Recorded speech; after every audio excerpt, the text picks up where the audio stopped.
Good morning. Today I'm not going to do a cooking tip because I have lots of leftovers. But I'd like to talk about fridge magnets. I made these magnets from the glass gems you get at Dollar Tree. It's about 30. And then this is scrapbook paper made from, and I cut out a circle and glued it onto this gem, and then I glued on a magnet. And I got the instructions from YouTube. So they're really easy, and you can put them on ring backs, but I found that they're too bulky for me, and I prefer smaller rings. Like I have a little ruby diamond ring that I wear a lot, and you know, so who doesn't like a big cocktail ring? But you know, it has to be tasteful. I'm not wearing a piece of glass on my finger, sorry. But this postcard I got on one of my trips to the United Kingdom, and went and saw Stonehenge, which is there, and Avebury, which I believe are these two, and Silbury Hill, which I think is a giant burial mound.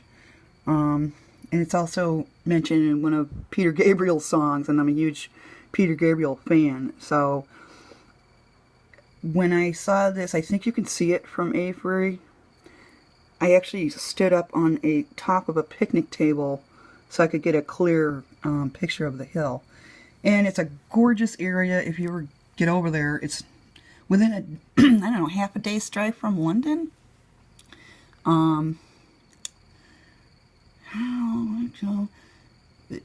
There were two trips in that area, and the first one, I think we went to Stonehenge and then saw the Carnarvon giant, the big chalk carving.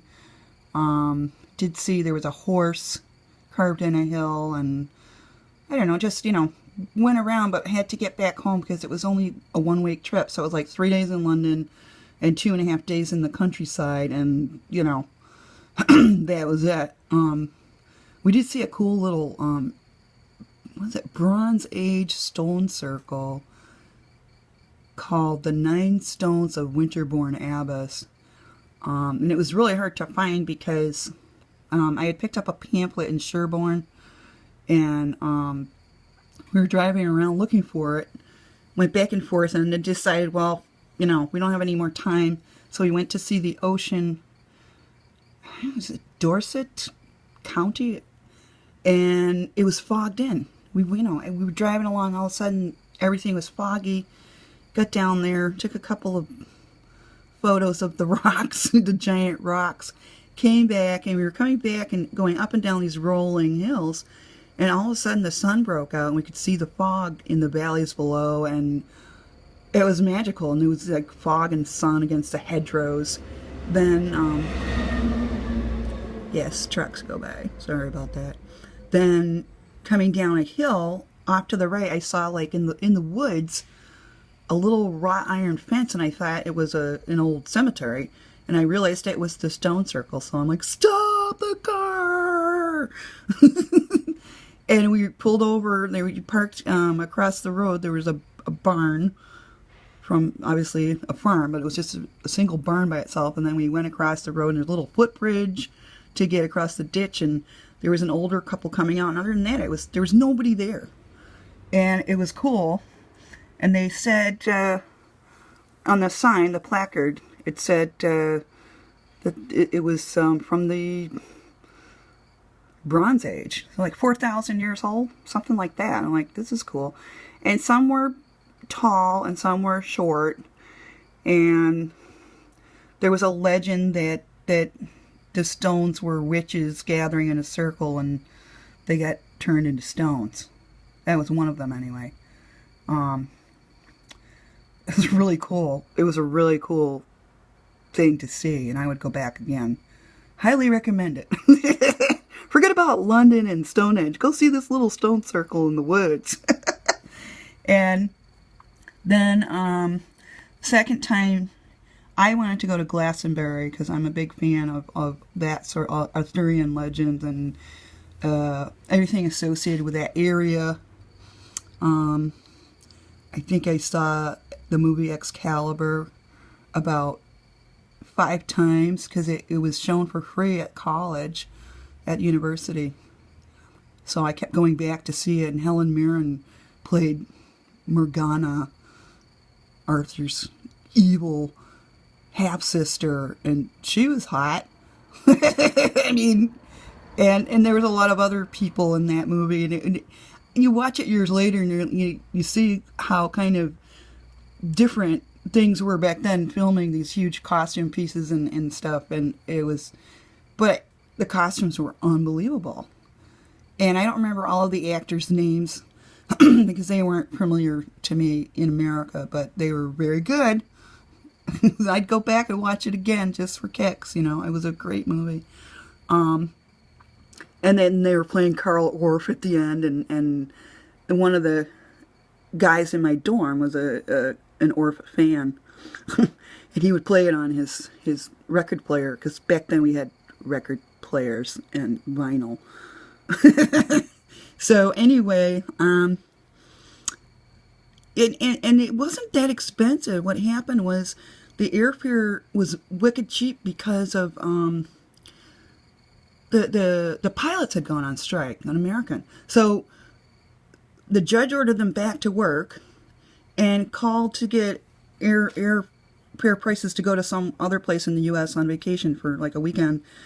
And just out of curiosity, asked about airfare to England, and it was something like $300 round trip, And the second time it was $600. But bought the tickets many months in advance. So if you buy advance tickets, and then staying at a bed and breakfast back then was cheap. It was like £20 per person per night. A full breakfast, buy some bread and cheese for lunch, and then have a nice dinner. So, and then I got a discount on the rental car because of the company I worked for had a travel agency that would give employees discounts. So, sorry, I'm shaking the camera. Maybe I need more coffee. Maybe I don't. Anyway, these magnets are fun to make. You can do it with little kids. You could buy a 1-inch hole punch at the craft store. Those are kind of pricey, but I think I got mine on sale for like under $10. And the paper is probably like 50 cents for the cheap stuff, and then I got some heavier stuff that's glossier and less likely to soak up the glue, because I found that I have to use that stinky, what is it, E6000 glue or something, the stuff at Walmart in a tube, and it stinks. But the white glue will soak into the paper like this paper and make it kind of dark and dull, so, and I use a toothpick or something to put it on. It'll rub off your fingers, but you don't want little kids touching it. So if you have little kids, you should probably use like white glue, and then you glue the magnet on with the noxious fume spewing glue. But it's fun, and I think I might do some Christmas ones. And you can buy little blank tins and put 4 in a tin, like a little Altoid tin, but they're blank. And I bought some, and I bought the mini ones by mistake, so I don't even know what I'm going to do with those. But anyway, those are types of little crafts I like doing once in a while because it's inexpensive. Sometimes I do beading and necklaces and things like that, but, just something to fool around with and keep yourself busy. So, have a good one.